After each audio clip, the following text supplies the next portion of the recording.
Bonjour, bienvenue à Cause à faire, l'émission des entrepreneurs en quête d'astuces et d'informations dans la gestion de leur entreprise. Nous recevons à l'émission aujourd'hui M. Yamoussa Bangoura de Calabante Productions. Bienvenue à Cause à faire. Je suis Jaël Élisée et je co-animerai l'émission avec ma collègue Josette Garot. Bonjour Josette. Bonjour Jaël. Aujourd'hui, Yamoussa, nous sommes très contentes de t'avoir à notre émission. Ça fait longtemps qu'on voulait t'avoir. On trouve que Production Calabante est une entreprise excellente, mais sans plus tarder, parle-nous de ton parcours. Pourquoi tu as choisi d'établir le cirque ici? Bonjour, mon nom c'est Yamoussa Bangoura. Je suis directeur artistique des Productions Calabante. Pourquoi j'ai décidé de m'établir ici au Québec, surtout à Montréal? Parce que, le plus grand cirque est à Montréal, qui est le Cirque du Soleil. Exactement. Et sans oublier aussi, je suis au Québec grâce au Cirque Éloise. Un autre cirque aussi. Et d'ailleurs, pour qui j'ai travaillé pendant cette année dans la création des nomades. Et au fur et à mesure, j'ai eu le bonheur du cirque. Dans le fond, j'ai été comme touché par le cirque et je voulais vraiment m'établir ici au Québec. Et c'est comme ça que ça a commencé. Mais tu fais ça depuis tout jeune, hein? Ben, disons que j'ai commencé le cirque à l'âge de 8-9 ans, en Guinée-Conakry. Wow. Et j'ai été en fait connecté par le cirque en regardant les émissions qui passaient à la télé à l'époque en Guinée à chaque dimanche. C'était des retransmissions des cirques européens. Donc, c'est à partir de là que j'ai eu l'amour du cirque. Et en fait, avec des amis, on a essayé d'imiter les artistes de cirque. Oui. Tout à fait. Tu dis que depuis la Guinée, mais en même temps, je pense que tu continues aussi d'avoir le lien aussi avec la Guinée. Oui, la Guinée, pourquoi le lien encore en Guinée? Je me rappelle de mon enfance quand ça a commencé, on apprenait le cirque, les acrobaties par nous-mêmes. Parce qu'on regardait, on imitait les cirques européens de la télé. Et donc, je voulais aussi, à mon tour, avec la connaissance que j'ai acquis autour des tournées européennes et américaines, donc je voulais à mon tour de faciliter l'éducation du cirque en Guinée. Parce que dans mon temps, quand on apprenait, on était juste par nous-mêmes. Et là, aujourd'hui, on a acquis des connaissances, on veut donner à la nouvelle génération. Très bien. Ouais. Récemment, je pense que tu t'es établi aussi dans l'arrondissement Saint-Michel, donc pour offrir un espace locatif en fait pour les artistes en fait dans les arts du cirque. Puis en même temps, je pense que vous offrez aussi, pour la communauté, vous offrez des cours de danse, de percussion enfants, oui. pour les adultes et tout ça. Qu'est-ce qui t'a amené à dire bon bien ok, ce concept-là, je vais l'installer dans ce territoire-là, puis je pense que ça va fonctionner. Ok, je trouvais que qu'est-ce que je faisais, j'étais vraiment basé en Guinée. Dans le fond, je faisais mes tournées ici et je retournais en Guinée pour enseigner. Et je me suis dit, mais j'habite aussi au Québec, à Montréal, donc pourquoi ne pas mettre en place ici quelque chose que les jeunes vont en bénéficier aussi. Okay. Donc, parce que j'ai eu une formation à l'École nationale de cirque en tant que formateur des formateurs. Donc, je me suis dit, OK, je vais m'installer à Saint-Michel parce que, j'habitais pas trop loin dans le coin et je voyais aussi le coin avait besoin de ces actions. Et quand tu dis qu'il avait besoin de ces actions, est-ce que tu trouvais qu'il y avait un manque d'entreprise? C'était quoi exactement? Qu'est-ce que je remarquais dans le coin? Je trouvais qu'il n'y avait pas beaucoup de choses, pour les enfants et même pour les adultes. Et à part d'aller à les beaux parcs, c'est sûr que... Mais je voulais mettre le côté artistique, c'est-à-dire apprendre aux jeunes, parce que c'est sûr que tout le monde veut faire d'autres choses, mais qui ne connaissent pas réellement le sens du cirque. C'est vraiment une communauté, c'est vraiment une manière d'approche qui est vraiment honnête et sincère. Donc j'ai trouvé que ça serait comme une bonne façon de moi et de Calabante aussi de créer une approche avec la communauté de Saint-Michel. Oui. Tu es à Saint-Michel et puis tu n'es pas loin du Cirque du Soleil. Est-ce que ça a joué justement? Ben, l'idée était que, parce que tout le cirque est là, on a l'École nationale de cirque qui est là, on a le Cirque du Soleil, on a sans oublier aussi la TOU. Oui, voilà. Donc, tous ces cirques sont là, mais aussi je voulais amener aussi un côté africain. Parce que nous, c'est pas seulement le cirque. Nous sommes des danseurs, des percussionnistes et des acrobates africains. Donc, notre approche, c'est sûr que c'est différent du Cirque du Soleil, parce que je parle un peu brièvement de la compagnie. Et quand on dit que c'est le cirque mélangé avec les arts africains. C'est-à-dire, c'est comme les percussions, en faisant les percussions. Les percussionnistes doivent comme marquer les mouvements acrobatiques. Donc, quand tu fais un mouvement acrobatique, tu dois aller avec le rythme des percussions. Donc, tout ça, c'est comme différent. Et aussi, je vois que c'est une communauté vraiment multiculturelle, vraiment à Saint-Michel. Oui, on trouve de tout, il y a beaucoup d'Haïtiens, il y a beaucoup d'Africains, il y a beaucoup des Maghrébiens aussi. Donc, c'est vraiment, moi j'ai toujours aimé ça, le mélange. Donc, depuis comme tous mes tournées, j'ai juste travaillé avec les gens de toutes nationalités. Donc, ouais. Tu es dans un domaine qui est quand même, qui demande beaucoup de créativité. Comment tu fais pour te renouveler, en fait? Ben, pour me renouveler, c'est de voir le moment présent, c'est-à-dire tout ce qui se passe dans le présent maintenant. C'est-à-dire, quand on regarde la télévision, on sait vraiment, OK, ça c'est la nouveauté. Comme par exemple, dans les parcs, tu vois vraiment la nouvelle génération, les choses qui changent. C'est sûr qu'ils ne veulent pas nécessairement reproduire qu'est-ce que nos ancêtres faisaient à l'époque. C'est comme, moi, je prends un exemple sur moi. Je suis très traditionnel, mais aussi je veux vraiment avancer. Je veux faire des choses qui ne se faisaient pas il y a peut-être 20 ans. Donc, quand on regarde dans le parc aujourd'hui, on sait que tout ce qui est traditionnel a été un petit peu changé par la nouvelle génération. On va revenir à ça tout à l'heure. On va s'arrêter pour une pause, Yamoussa, et de retour après la pause avec d'autres questions. Merci.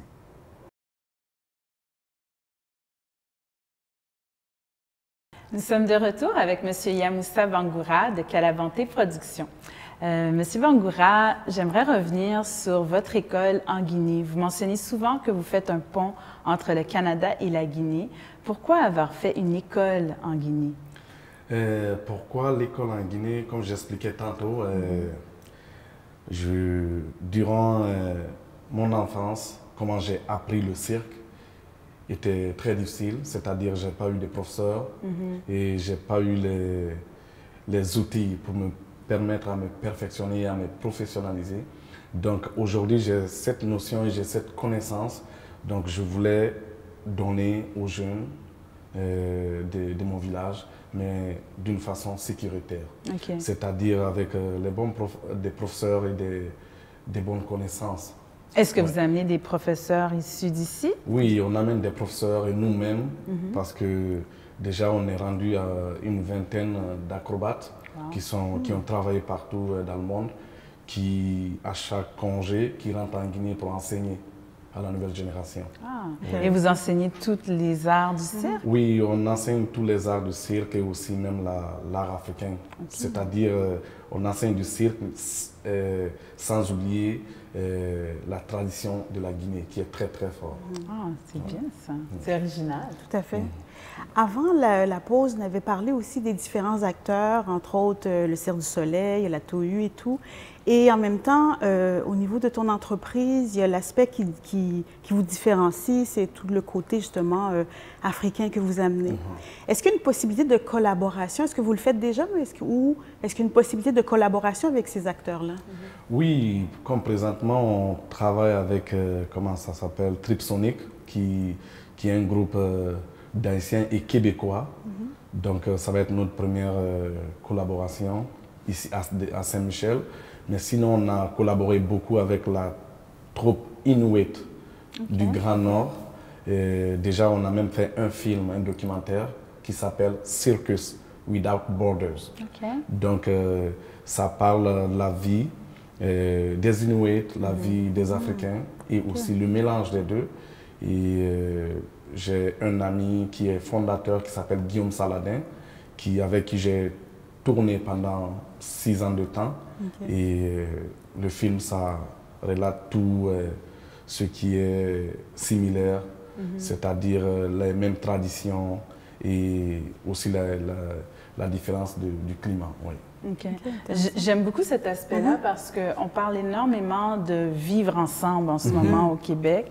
Je trouve que vous êtes une belle image de plusieurs cultures qui vivent ensemble, qui travaillent ensemble, qui collaborent ensemble. J'ai l'impression que pour vous, c'est très important. Est-ce que pour le reste des gens avec qui vous collaborez, c'est la même chose? Oui, tout le monde est très ouvert à tout ce qui est comme mélange. Donc, comme par exemple nos cours, c'est pas juste des Africains qui viennent. C'est vraiment tous les enfants québécois, haïtiens, africains, maghrébiens, tout le monde est mélangé. Donc, on enseigne vraiment le cirque, on enseigne les arts africains, on enseigne aussi d'autres choses, on enseigne vraiment comme comment dirais-je, un cours pour vivre ensemble dans le fond. Oui. Donc, c'est une façon de le faire par l'art. Exactement, parce qu'on n'a pas tous les mêmes éducations, mais en même temps, on est tous des êtres humains. Donc, tout ce qui est bien pour, comment dirais-je, tout ce qui est bien peut créer une chimie entre le monde. Oui, tout à fait. Puis les arts aussi peuvent, excuse-moi, les arts aussi peuvent permettre de rejoindre en fait toutes les communautés. L'art est important pour chacune de ces communautés. C'est sûr, l'art, c'est pour ça d'ailleurs pourquoi je suis dans l'art. C'est vraiment un métier dans lequel tu n'as même pas besoin de paroles. C'est-à-dire quand une personne est jongleur, peut jongler avec tout le monde comprend. Soit un Chinois, peut jongler avec n'importe qui. Et le cirque, c'est vraiment... Il y a cet aspect très très fort, c'est-à-dire tout le monde a sa place. Quand tu es mince, petit, tu es gros, tu es grand, tu as ta place. Quand on parle de comme quelqu'un qui est petit, on le mettrait en haut qui va être un voltigeur. Et quelqu'un qui est de moins taille, ça serait un demi. Et le plus gros, le plus fort qu'on dit, ça serait le porteur, celui qui a les gens sur les épaules. Tout à fait. Oui. En tout cas, je trouve que c'est très représentatif du Montréal actuel. C'est sûr, c'est sûr. Oui. On va retourner un peu en arrière parce qu'on sait que toute entreprise, lorsqu'on démarre, il y a des hauts et des bas.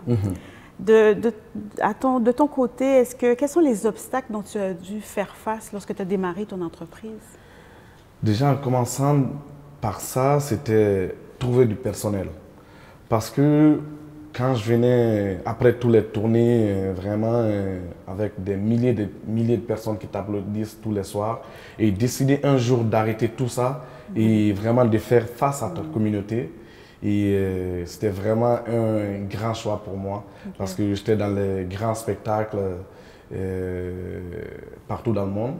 Et j'ai décidé d'arrêter tout ça et de faire face à ma communauté qui est guinéenne et de trouver la main-d'œuvre ici à Montréal. Donc, je rencontrais des gens, mais ce n'était pas vraiment ça que je voulais parce que je voulais vraiment des gens qui sont danseurs africains, des gens qui connaissent la percussion. Donc, c'est ça que je voulais vraiment, mais je ne trouvais pas ça.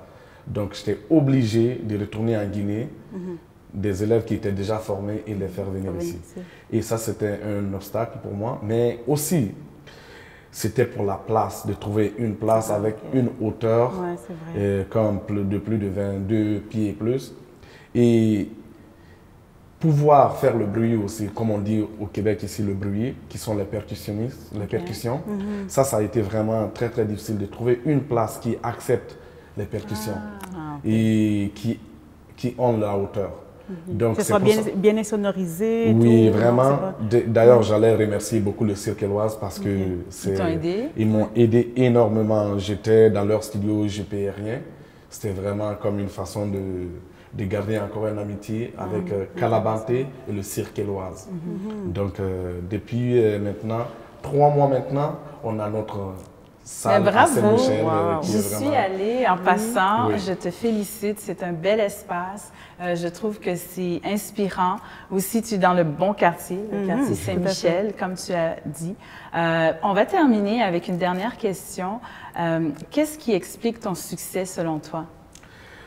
Le succès de Calabanté, c'est vraiment c'est la communauté, la force de la communauté. C'est-à-dire, ce n'est pas juste moi ou un autre individu, c'est vraiment la force d'une communauté. C'est-à-dire, mettons-nous ensemble, on sera plus fort. Donc c'est ça vraiment le message qu'on donne. Et vraiment, Kalabanté, ce n'est pas juste un cirque africain. C'est sûr que nous sommes d'origine africaine, mais c'est un cirque aussi qui ouvre ses portes à toutes sortes d'idées, à toutes sortes de mélanges. Merci, Merci c'est beaucoup, une belle façon Yamoussa. de conclure l'émission. Oui, et bon succès oui, aussi. Merci. bon Merci succès. beaucoup. Merci beaucoup et puis merci d'avoir encore une fois écouté notre émission Causons Affaires. Mais ce n'est pas terminé. Après la pause, on va revenir avec notre segment avec notre spécialiste.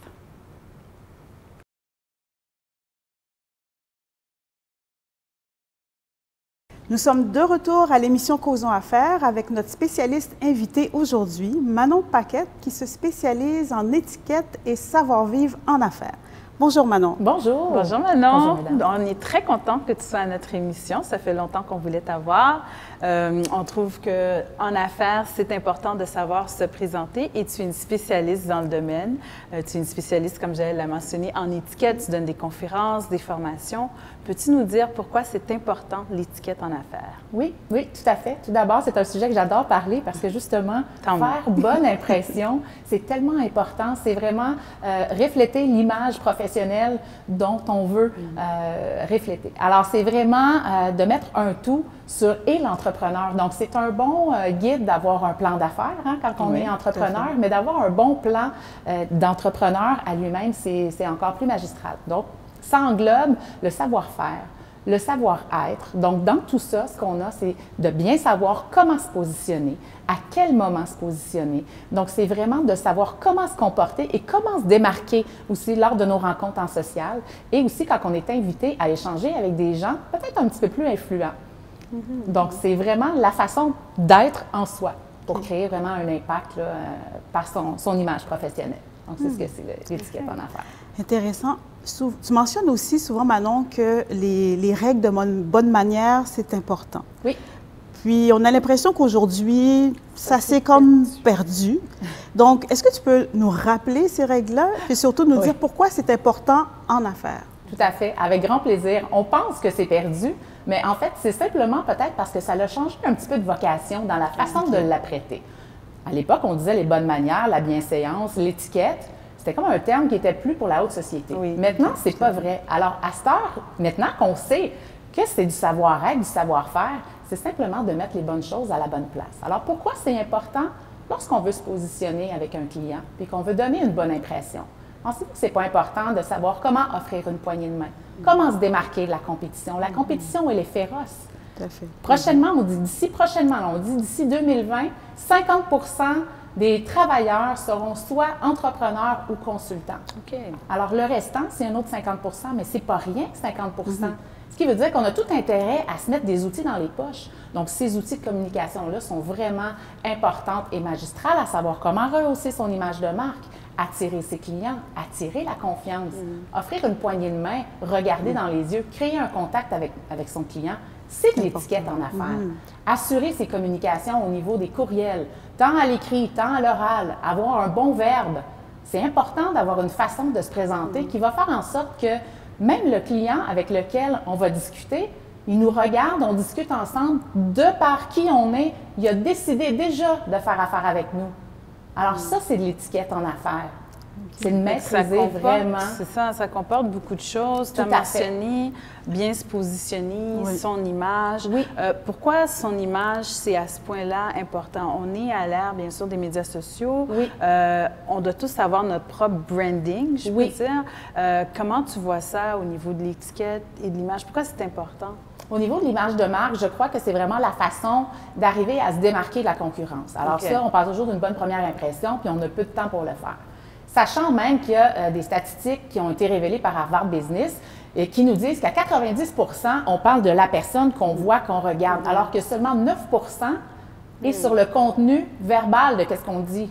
Donc, avant de savoir, d'entendre ce que la personne dit, on regarde son apparence. Mais justement, alors ça nous dit tout. Quand on regarde un livre, c'est exactement la même chose. On a intérêt sur la pochette, on va y aller pour le contenu. Alors, le contenu, on pense que c'est ça qui est le plus gros. Donc, d'où comment l'importance, justement, de se positionner. Alors, ça passe par un tout, en fait, hein, l'image de marque, le branding. Donc, ça va passer par la tenue vestimentaire de l'entrepreneur en soi. Ça va passer encore là par le langage. Ça va passer par ses habiletés, le souci du détail. Et qu'est-ce que ça nous amène? Qu'est-ce que ça nous apporte de plus?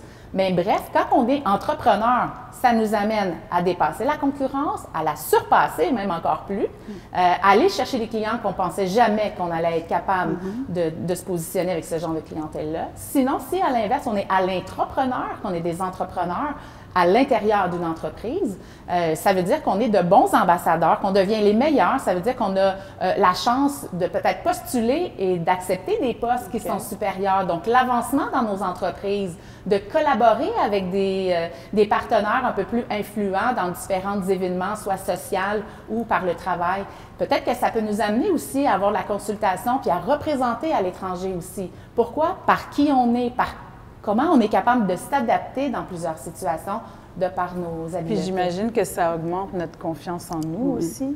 Tout à fait, ça va de soi parce qu'à partir du moment où on a les outils en poche, qu'on sait comment faire à la table. Je vous donne un exemple concret.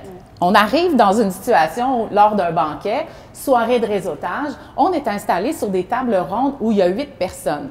La plupart des gens savent pas trop comment ça va se passer. Alors, il y a comme une espèce de malaise. On attend toujours que la première personne s'assoie pour nous donner l'indication, c'est à qui l'assiette à pain. Est-ce qu'elle est à gauche ou à droite? Alors là, bien brillamment, on va décider de soit suivre la personne, sinon carrément, ça ne veut pas dire que on la est à personne a côté de raison. la traque, ça ne veut pas dire que la personne a raison, mais du moins, on ne porte pas le blâme sur nous. Alors que l'assiette à pain, quand on le sait, c'est nous qui va pouvoir donner le ton de la table. C'est quoi la réponse? Alors, l'assiette à pain se situe à gauche. À gauche, OK. Voilà. Et les liquides sont toujours à droite. Puis même quand vous allez dans une soirée de ce genre-là, à l'occasion, il y aura un toast qui va être présenté. Alors, s'il y a un toast qui est présenté, dans la façon où le verre est positionné, le verre à champagne, s'il est positionné en avant-plan des verres, ça veut dire que le toast va s'effectuer en entrée de jeu. Et si le toast se fera à la fin du repas, ça veut dire que le verre à champagne, la flûte à champagne, sera positionné un petit peu plus loin. Alors, dans ce cas-là, c'est une bonne indication, déjà même au départ, pour choisir lequel genre d'apéritif on va prendre ou comme premier cocktail qu'on va décider de choisir. Parce que, bien évidemment, c'est important, ça aussi, de savoir maîtriser l'alcool, mais on pourra s'en jaser. Non, mais merci, parce qu'on vient d'apprendre ce qu'on savait intéressant. Oui, tout à fait. Donc, c'est important dans son ensemble et ça fait partie de l'image de marque, du branding, à savoir, justement, ne pas interrompre quand il y aura la chance d'avoir un cocktail avec un toast, donc il y aura un discours. Alors, c'est pas à n'importe qui se positionne dans la salle de dire, ben moi, j'aimerais remercier telle ou telle personne. C'est bon. Voilà. Merci beaucoup, Manon, pour ces petits trucs. On va parler d'un élément, je pense, qui est très important, surtout pour les entrepreneurs qui écoutent l'émission. En fait, le réseautage. Le réseautage, c'est que c'est important, surtout quand on veut agrandir notre réseau. Donc, on dit, il faut sortir, il faut aller dans des événements. Souvent, les gens ont peur parce qu'ils disent, oh, je vais aller à une activité, je ne connais personne, je vais devoir me présenter. Donc, est-ce que tu peux nous donner des trucs à savoir comment on doit se préparer avant d'aller à ces événements? Tout à fait. C'est vraiment une bonne question parce que la plupart des gens sont déjà stressés et angoissés à partir du moment où ils vont recevoir le carton d'invitation ou la demande. Alors, souvent, déjà, on se pose la question, qu'est-ce qu'on va mettre tout d'abord? À quel endroit c'est? On n'est pas trop sûr, on n'est pas certain.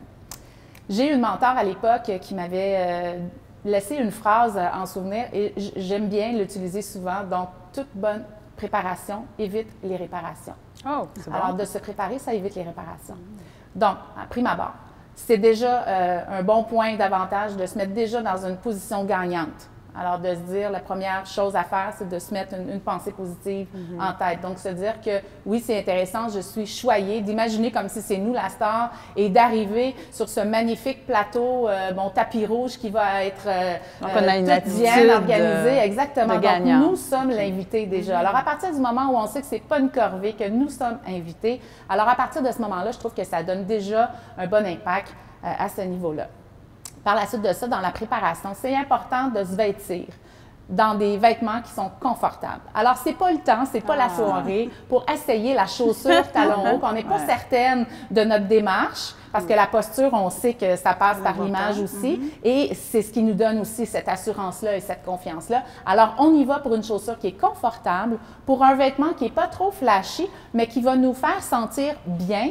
Et je vais privilégier, mesdames, pour le noir ou le bleu marin parce que ça nous donne déjà de l'impact, ça nous donne déjà un certain statut superwoman, si on veut. On vient justement avec c'est une drive, c'est des hormones, alors c'est bon de Puis l'homme, est-ce que c'est veston-cravate? Ou... L'homme, ça peut être veston-cravate, tout à fait.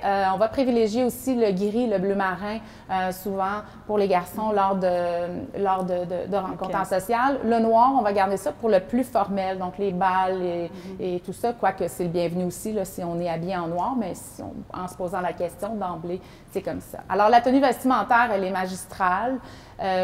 La troisième chose que je pourrais vous mentionner, les conversations. Alors, les conversations, c'est toujours le nerf de la guerre des personnes. Alors, quand on est en formation, justement, dans mes groupes de formation, on pose souvent la question qu'est-ce qu'on fait quand il y a un temps mort au niveau de la conversation? On dirait qu'on ne sait pas comment intégrer un groupe, on ne sait surtout pas comment quitter. Oui, et souvent, par nos angoisses, puis par le fait qu'on ne sait pas comment faire, qu'on ne connaît pas cette étiquette-là ou ce savoir-faire-là, bien là, on reste là tout le long du 5 à 7, puis finalement, on a passé à côté de notre 5 à 7. C'est vrai. Et finalement, là, au final, quand on pense à ça, c'est bon de choisir le genre qui va être en lien avec ce qu'on veut. On va se préparer. Faites-vous un but.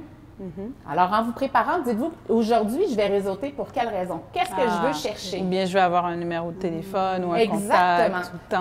Exactement. Et si on se dit, j'ai fait une bonne rencontre, alors là, je pense que déjà le mandat est bien. On n'est plus à l'époque où on passe les cartes d'affaires à un et l'autre comme un poker run Oui, c'est vrai. Pour les accumuler. C'est pas une course d'affaires, exactement. Donc voilà, ça c'est bien. Ça c'est ça. Et certainement par la suite de ça, quand on a terminé ce réseautage-là, qu'on a terminé d'investir, c'est intéressant de faire les suivis. Merci Manon, tu nous as donné aussi des conseils, je pense, qui sont très pertinents. On va sûrement te réinviter parce qu'on a d'autres choses que nous-mêmes, on pourrait mettre en application. Alors, merci beaucoup. Merci à tous d'avoir suivi cette émission. Nous serons de retour la semaine prochaine avec un nouveau sujet. N'hésitez pas à nous écrire à causonsaffaires@gmail.com.